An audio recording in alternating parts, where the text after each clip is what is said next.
So this little mini lecture is going to look at some of the pharmacological management or options that exist for managing patients with cirrhosis. Okay, learning objectives are a little bit different. We've gone over most of these drugs in terms of their mechanism of action. I think what's important for you to realize is point two here, the rationale for why we would use these drugs in specifically the management of cirrhosis. Okay. So the first group of drugs that are clinically relevant include beta blockers.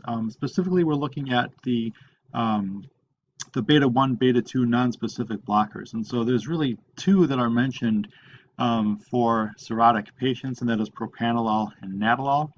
And that's really kind of going after portal hypertension, which can be kind of a driving force for the development of cirrhosis.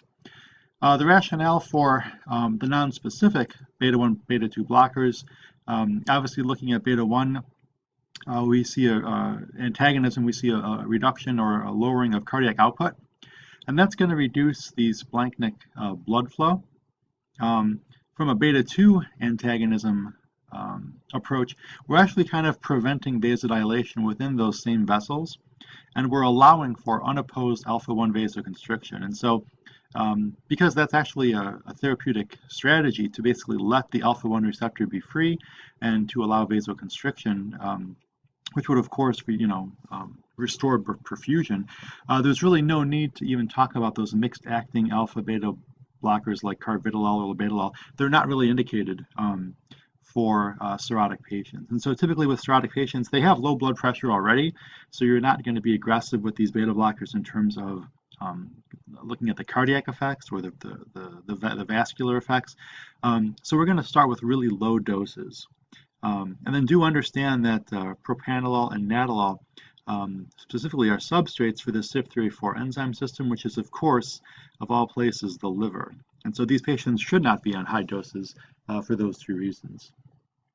Diuretics are also kind of a key management strategy for the cirrhotic patients.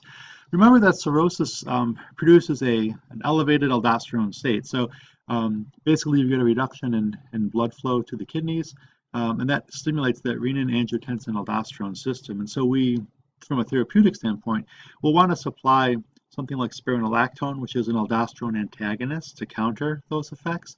And we'll also combine that with a loop diuretic, specifically furosemide, which has been shown to be quite beneficial in these patients. Okay, and combining these two drugs along with extending a sodium restriction diet, we can produce a nice diuretic effect. And then from a pathophys component, do understand that when we talk about diuresis, especially aggressive diuresis with sodium restriction and the use of these drugs, we can actually produce volume depletion at a much faster rate than actually achieving depletion of peripheral edema.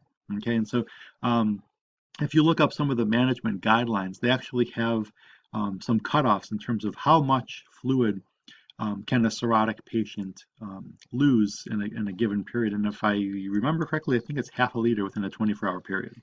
But obviously check that guideline because it may have changed in the last couple of years.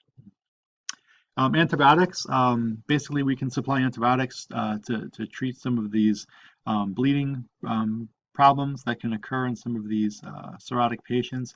We're going after kind of preventing spontaneous bacterial peritonitis, and so you can get kind of a bacterial infection within the peritoneal cavity. The drugs that are mainly used for this include a third-generation cephalosporin like ceftriaxone, fluoroquinolone, and maybe ciprofloxacin. Okay, and so you can see these antibiotics being implemented as they're needed. And then finally, lactulose. Basically, what we're trying to do is prevent hepatic encephalopathy. Remember, lactulose is a sugar. Specifically, it's a non-digestible sugar, and it's basically osmotically active. It draws water into the colon, and it basically allows the stool to be more soft and easily passed. And there are some stimulatory components to that, and some of that might come to the fact that there's a lower colonic pH, and you see a conversion of ammonia to the ion ammonium. And so lactulose is really kind of an important tool in the cirrhotic patient. And then finally, this particular patient had a history of alcohol dependence. So this is kind of a nice introduction. I'm just going to go over 3 different drugs that are routinely used to treat alcohol dependence.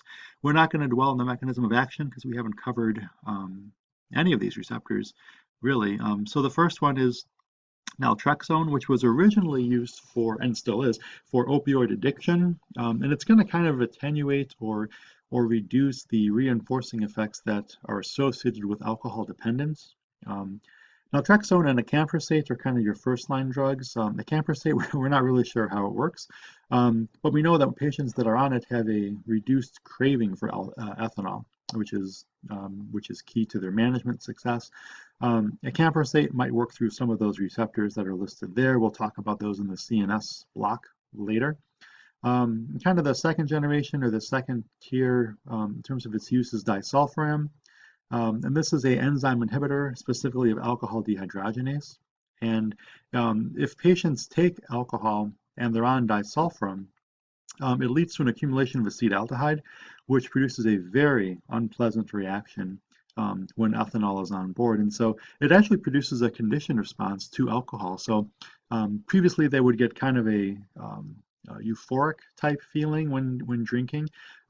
This particular drug, if they do start drinking again, makes the whole process and the whole experience very unpleasant. Um, they don't like feeling like that. It's worse than a hangover. We'll go through some of those side effects and what accumulation of acetaldehyde does to the body. But it produces a conditioned response. And so think of, Pavlov's dogs. Instead of a positive conditioned response, it's kind of like a negative conditioned response. And so patients don't want to start drinking again when they're on disulfiram. So these are the kind of the management strategies. I think from a clinical standpoint, it kind of makes sense to bring these up. And a lot of these drugs were discussed in the case. And in some cases, this was the introduction to some of these drugs, at least with the alcohol dependence drugs.